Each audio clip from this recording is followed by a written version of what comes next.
നമസ്കാരം. മലയാളി വാർത്ത ഇൻസൈഡിലേക്ക് സ്വാഗതം. ഇറാനെതിരെ സൈനിക നീക്കം തുടരാൻ സൗദി കിരീടാവകാശി Muhammad bin Salman US president ട്രംപിനോട് ആവശ്യപ്പെട്ടതായി റിപ്പോർട്ട് പുറത്തുവരികയാണ്. കരയുദ്ധം ആരംഭിക്കാം എന്നുള്ള ആവശ്യം അല്ലെങ്കിൽ കരയുദ്ധം ആരംഭിക്കാം എന്നുള്ള പിന്തുണയാണ് സൗദി കിരീടാവകാശി Muhammad bin Salman US president നൽകിയത് എന്നാണ് റിപ്പോർട്ട്. സംഘർഷ മേഖലയെ പുനർനിർമ്മിക്കുന്നതിനുള്ള നിർണായക നിമിഷമാണെന്നും ഇറാനെതിരെ ആക്രമണം തുടരണമെന്നുമാണ് സൗദിയുടെ നിലപാട്. സംഘർഷം 4ാമത്തെ ആഴ്ച പിന്നിടവേ ട്രംപ് ഇറാനുമായി താൽക്കാലിക വെടിനിർത്തൽ പ്രഖ്യാപിച്ചിരിക്കുകയാണ്. എന്നാൽ ചർച്ചകൾ ഉണ്ടായിട്ടില്ലെന്നാണ് ഇറാന്റെ നിലപാട്. ഇറാനെതിരെ സമ്മർദ്ദം തുടരാൻ ഈയിടെയുള്ള കൂടിക്കാഴ്ചയിൽ സൗദി കിരീടാവകാശി ട്രംപിനോട് ആവശ്യപ്പെട്ടിരുന്നു.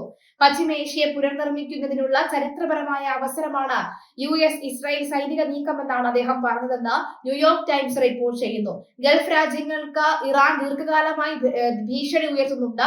നിലവിലെ സർക്കാരിനെ ഒഴിവാക്കി മാത്രമേ ഈ ഭീഷണിയെ നേരിടാൻ കഴിയൂ എന്നും സൗദി നിലപാടെടുത്തു. എന്നാൽ ഔദ്യോഗികമായി സംഘർഷത്തിന് എതിരാണ് സൗദിയുടെ നിലപാട്. സംഘർഷം ആരംഭിക്കുന്നതിന് മുൻപ് തന്നെ സമാധാനപരമായ പരിഹാരത്തെ പിന്തുണച്ചിട്ടുണ്ട് എന്ന് സൗദി അറേബ്യ ഔദ്യോഗിക വാർത്താക്കുറിപ്പിൽ വ്യക്തമാക്കി. സംഘർഷം സൗദി അറേബ്യയ്ക്ക് സാമ്പത്തിക സുരക്ഷാ ഭീഷണി ഉയർത്തിയിട്ടുണ്ട്.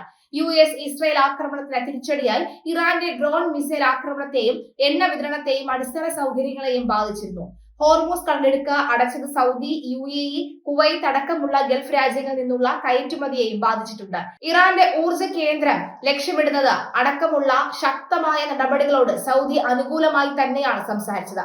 ഇറാൻ ഭരണകൂടത്തെ ദുർബലപ്പെടുത്താൻ കരമാർഗമുള്ള സൈനിക നീക്കങ്ങളുടെ സാധ്യതയെക്കുറിച്ചും അദ്ദേഹം സൂചിപ്പിച്ചതായി റിപ്പോർട്ടിൽ പറയുന്നു.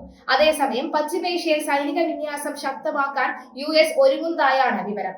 സേനയുടെ എലീറ്റ് വിഭാഗമായ 82ാം എയർബോൺ ഡിവിഷനിൽ നിന്ന് ആയിരക്കണക്കിന് സൈനികരെ മേഖലയിലേക്ക് അയക്കാനാണ് പെന്റഗൺ ഒരുങ്ങുന്നത്. ഇറാനിലേക്ക് സൈന്യത്തെ അയക്കാൻ ഇപ്പോൾ തീരുമാനമായില്ല. എന്നാൽ ഭാവിയിലെ സൈനിക നടപടികൾക്ക് സജ്ജമാവുകയാണ് ലക്ഷ്യമെന്ന് സൂചന. USS ബോക്സർ എന്ന ആക്രമണ കപ്പലിന് അനുബന്ധ യുദ്ധക്കപ്പലുകളിലുമായി ആയിരക്കണക്കിന് മറീനുകളെയും നാവികരെയും കഴിഞ്ഞ ആഴ്ച വിന്യസിച്ചതിന് പുറമെയാണ് ഇത്. ഇറാൻ ആണവായുധ മോഹം പൂർണ്ണമായും ഉപേക്ഷിച്ചു എന്ന നിർണായക വെളിപ്പെടുത്തലുമായി അമേരിക്കൻ പ്രസിഡന്റ് ട്രംപ് രംഗത്തെത്തിയത് ആഗോള രാഷ്ട്രീയത്തിൽ പുതിയ ചർച്ചകൾക്ക് വഴി തുറന്നിരിക്കുകയാണ്. വൈറ്റ് ഹൌസിലെ ഓവൽ ഓഫീസിൽ വെച്ച് നടത്തിയ വാർത്താ സമ്മേളനത്തിലാണ് ഇറാനുമായുള്ള സമാധാന ചർച്ചകൾ പുരോഗമിക്കുന്നതായും അവർ ആണവായുധങ്ങൾ നിർമ്മിക്കില്ല എന്ന് സമ്മതിച്ചതായും ട്രംപ് വ്യക്തമാക്കിയത്. വൈസ് പ്രസിഡന്റ് JD വാൻസ്, വിദേശകാര്യ സെക്രട്ടറി മാർക്കോ റൂബിയോ എന്നിവരുടെ നേതൃത്വത്തിലാണ് നിലവിൽ നയതന്ത്ര നീക്കങ്ങൾ നടക്കുന്നത്. യുദ്ധം 4ാം വാരത്തിലേക്ക് കടക്കുമ്പോൾ ഒരു എക്സിറ്റ് പ്ലാൻ എന്ന നിലയിലാണ് ട്രംപ് ഭരണകൂടം ഈ സമാധാന നീക്കങ്ങളെ കാണുന്നത്.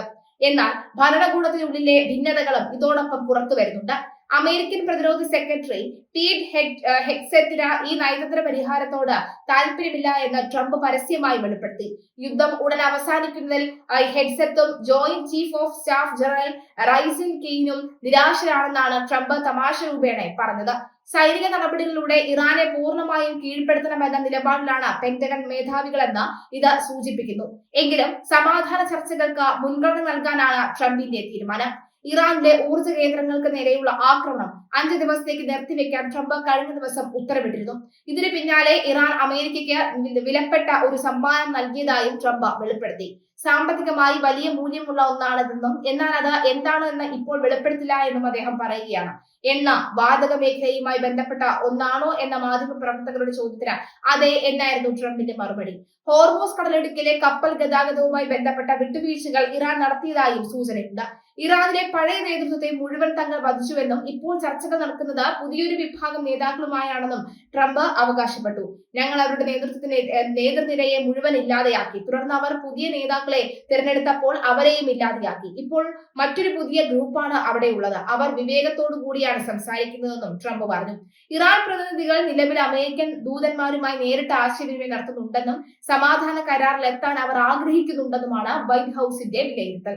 സമാധാന ചർച്ചകൾ ഒരു വശത്ത് നടക്കുമ്പോഴും സൈനികമായ തയ്യാറെടുപ്പുകളിൽ നിന്ന് അമേരിക്ക പിന്നോട്ട് പോയിട്ടേയില്ല.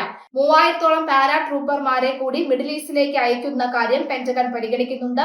നിലവിൽ ആയിരക്കണക്കിന് മറീനുകൾ മേഖലയിൽ നിലയുറപ്പിച്ചിട്ടുണ്ട്.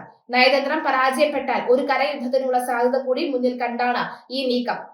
ഹോംലാൻഡ് സെക്യൂരിറ്റി ഡിപ്പാർട്ട്മെന്റിന്റെ ചുമതലയേറ്റ മുൻ സെനറ്റർ മാർക്ക് മാർക്ക് വെയിൻ മുള്ളിന്റെ സത്യപ്രതിജ്ഞാ ചടങ്ങിലാണ് ട്രംപ് ഈ വിവരങ്ങൾ പങ്കുവച്ചത്. ഇറാൻ അനുകൂല സംഘടനയായ ഹിസ്ബുള്ള ഇസ്രയേലിലേക്ക് റോക്കറ്റുകൾ തൊടുത്തുവിട്ടതിനെ തുടർന്നാണ് ലെബനൻ ഉൾപ്പെടെയുള്ള രാജ്യങ്ങൾ ഈ യുദ്ധത്തിലേക്ക് വലിച്ചിഴക്കപ്പെട്ടത്. ലെബനീസ് തീരദേശ നഗരമായ ടയറിൽ ഇസ്രയേൽ നടത്തിയ വ്യോമാക്രമണങ്ങളുടെ ദൃശ്യങ്ങൾ പുറത്തുവരുന്നതിനിടയിൽ ആണ് ട്രംപിന്റെ സമാധാന പ്രഖ്യാപനം. മേഖലയിലെ സംഘർഷം ആഗോള എണ്ണ വിപണിയെയും ബാധിച്ചു. ഇറാൻ മുന്നോട്ട് വെച്ച സമാധാനം ഹോർമൂസ് കടലിടുക്കിലൂടെയുള്ള എണ്ണ വിതരണം സുഗമമാക്കുന്നതാണ് എങ്കിൽ അത് ലോക സമ്പദ് വ്യവസ്ഥയ്ക്ക് വലിയ ആശ്വാസമാകും. നാറ്റോ സഖ്യകക്ഷികൾ ഹോർമൂസ് കടലിടുക്കിലെ പെട്രോളിങ്ങിനെ സഹായിക്കുന്നില്ല എന്ന കാര്യത്തിൽ ട്രംപ് നേരത്തെ അതൃപ്തി പ്രകടിപ്പിച്ചിരുന്നു. എന്നാൽ ഇപ്പോൾ ഇറാനുമായി നേരിട്ട് ചർച്ചകൾ നടത്തുന്നതോടുകൂടി സഖ്യകക്ഷികളുടെ സഹായമില്ലാതെ തന്നെ പ്രശ്നപരിഹാരത്തിന് ട്രംപ് ശ്രമിക്കുകയാണ്. ഇറാന്റെ ആണവ നിലയങ്ങൾക്കും മിസൈൽ കേന്ദ്രങ്ങൾക്കും നേരെയുള്ള ആക്രമണങ്ങൾ താൽക്കാലികമായി തന്നെ നിർത്തിവെച്ചത് ഈ ചർച്ചകളുടെ വിജയത്തിനാണ്.